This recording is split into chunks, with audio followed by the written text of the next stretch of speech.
लेकिन आज की कहानी जिसे हम सुनाने जा रहे हैं वह एक अद्वितीय घटना पर आधारित है जो तेनालीराम की अन्य कहानियों से कुछ अलग है।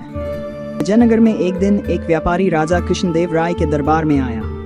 वह बहुत ही धनी और प्रतिष्ठित व्यापारी था जो दूर दूर के देशों से वस्त्र, आभूषण और कीमती पत्थर लाकर बेचता था। उस दिन वह अपने साथ एक बहुत ही सुंदर और कीमती नीलम का पत्थर लाया था। व्यापारी ने राजा के सामने नीलम का पत्थर प्रस्तुत करते हुए कहा, महाराज, यह नीलम का पत्थर अत्यंत दुर्लभ और अनमोल है। इसे पाकर किसी भी व्यक्ति का भाग्य बदल सकता है। यदि आप इसे अपने सिंहासन के ऊपर स्थापित कर दें तो यह आपके राज्य की समृद्धि और खुशहाली को 4 चांद लगा देगा। राजा ने नीलम का पत्थर देखा और उसकी चमक से प्रभावित हुए। उन्होंने सोचा कि यदि इस पत्थर की इतनी विशेषताएं हैं तो यह वास्तव में राज्य के लिए लाभकारी हो सकता है। लेकिन तेनालीराम ने उस पत्थर को ध्यान से देखा और उसे कुछ संदेह हुआ। तेनालीराम ने व्यापारी से कहा, महोदय, यह नीलम का पत्थर वाकई में बहुत सुंदर और चमकदार है, लेकिन इसकी असली कीमत और प्रभाव का पता कैसे चलेगा? क्या आपने इस पत्थर की गुणवत्ता का परीक्षण किया है? व्यापारी ने तेनालीराम की बात का उत्तर देते हुए कहा, यह पत्थर दूर देशों से मंगवाया गया है और यह स्वयं में अद्वितीय है। इसकी गुणवत्ता पर संदेह करने की आवश्यकता नहीं है। तेनालीराम ने मुस्कुराते हुए कहा, फिर भी मैं सुझाव देता हूं कि इस पत्थर की गुणवत्ता का परीक्षण किया जाए। इससे हम सुनिश्चित हो जाएंगे कि यह पत्थर वास्तव में उतना ही अनमोल है जितना आप कह रहे हैं। राजा ने तेनालीराम की बात मान ली और व्यापारी से पत्थर के परीक्षण की अनुमति मांगी। व्यापारी को अपनी वस्तु पर पूर्ण विश्वास था, इसलिए उसने सहमति दे दी। परीक्षण का आयोजन राजा ने तेनालीराम को पत्थर की जांच की जिम्मेदारी सौंपी।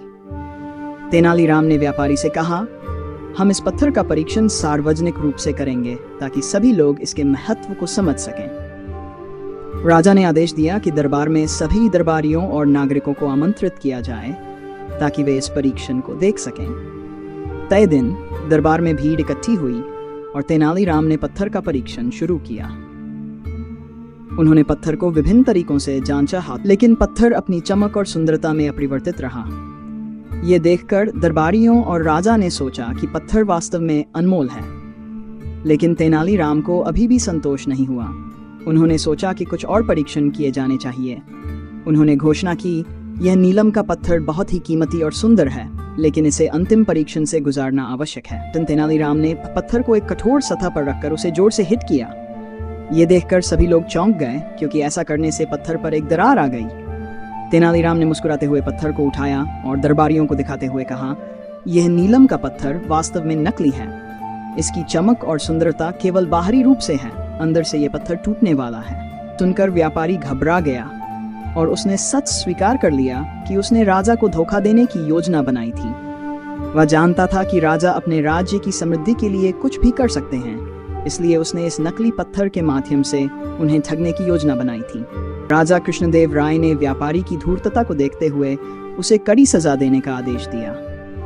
उन्होंने तेनालीराम की बुद्धिमानी की बहुत प्रशंसा की और कहा, तेनाली, तुमने एक बार फिर से साबित कर दिया कि तुम्हारी समझदारी और सावधानी से हमारे राज्य को धोखेबाजों से बचाया जा सकता है। तुम्हारी सतर्कता ने हमारे राज्य को एक बड़े संकट से बचाया है। अंत और सीख इस घटना के बाद तेनालीराम की प्रतिष्ठा और भी बढ़ गई।